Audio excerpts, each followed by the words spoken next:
Hey guys, I'm Kyle from the Distilled Man. So if you want to be seen as a rising star at your company, you're going to have to put in some extra work. And I'm not talking about extra job-related duties at your desk, because if you're aiming for promotion, you're probably already giving your regular duties as much as you can. You're going to need to put in some extra effort to becoming a more professional employee. Bosses look for people who already demonstrate that they can be leaders before they're given extra responsibility. Number one, walk and talk like a leader. What kind of person do you picture when you think of a leader?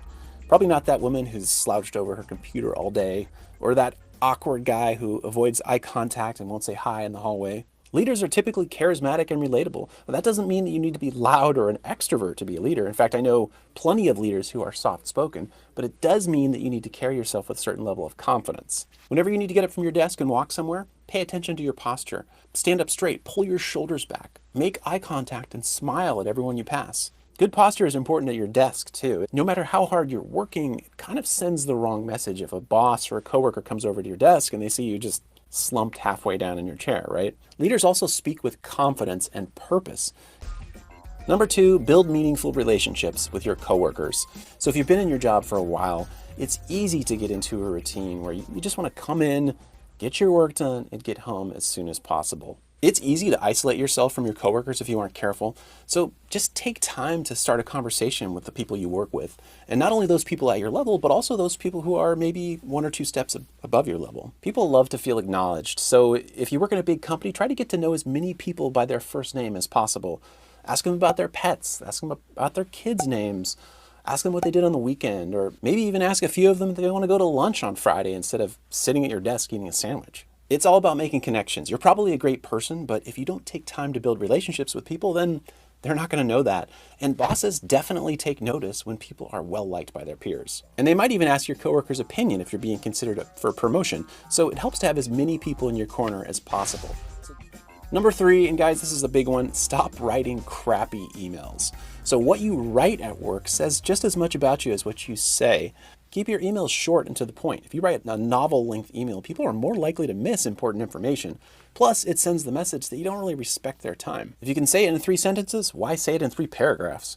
And speaking of not wasting people's time, try to refrain from getting involved in forwarding email chains and funny memes that your coworkers might be involved in sending. You want your writing to come across as professional at work. So if you're not the best writer, at least try to start by using a free program like Grammarly, which can help with some of the basics like spelling and grammar. There's also tons of books on how to write better business correspondence.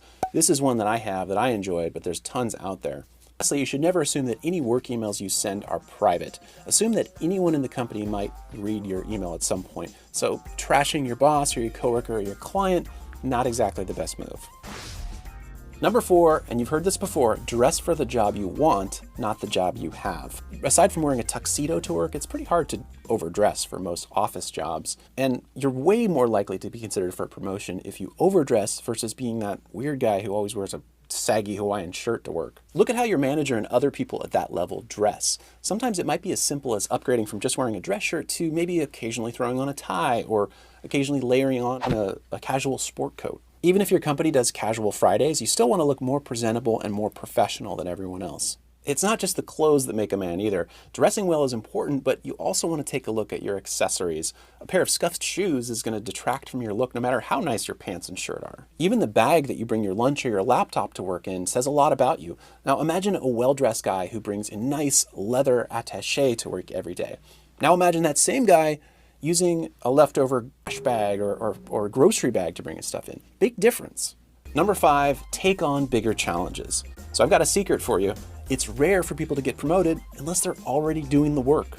My friend Dustin told me a story about one of his friends. She was working at a company and the manager abruptly left her and her coworkers completely scrambling in chaos.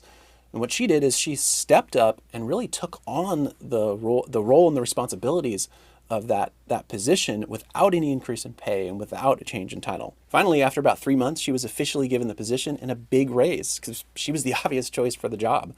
So that's the kind of initiative that you need if you want to fast track yourself for promotion. Raise your hand to take on extra projects and do everything you can to help. Take ownership. That's how you get noticed. You should also have some idea of the bigger picture beyond your own role, so that way you can decide where you want to end up eventually. You might even want to talk to your boss about putting together a personal development plan that helps start grooming you for the position that you ultimately want. Instead of asking, when can I get promoted? Ask, what else do I need to do to start contributing at a higher level? Companies are often willing to provide training and courses to employees that show that kind of initiative. If you're in an entry-level position, you may not feel like there's a lot you can do to take on more challenges right away. To some degree, you will need to learn the basics of your role before you do any more, but there's always ways to go above and beyond.